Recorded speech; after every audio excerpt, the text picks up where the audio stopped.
ইরানের রাজধানী তেহরানের পশ্চিমাঞ্চলের এসলাম শহর ও আশেপাশের এলাকায় শুক্রবার গভীর রাতে একাধিক বিস্ফোরণের শব্দ শোনা গেছে। বিস্ফোরণের পরপরই ইরানের প্রতিরক্ষা বাহিনী তৎপর হয়ে অঞ্চলটিতে আকাশ প্রতিরক্ষা ব্যবস্থা সক্রিয় করে। যুদ্ধবিরতির চতুর্থ দিনেই এমন বিস্ফোরণ নতুন করে উত্তেজনা ছড়িয়েছে।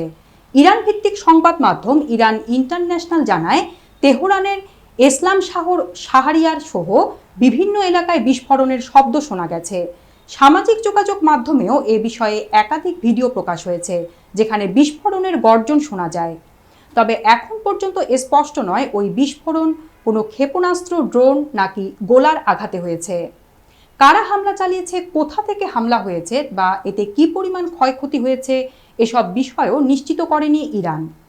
প্রসঙ্গত, চলতি মাসের শুরুতেই ইসরায়েল ইরান উত্তেজনা তীব্র আকার নেয়। পরমাণু কর্মসূচি ঘিরে চলমান সংকটের মধ্যেই 12 জুন ইসরায়েল একাধিক বিমান হামলা চালায় তেহরানে।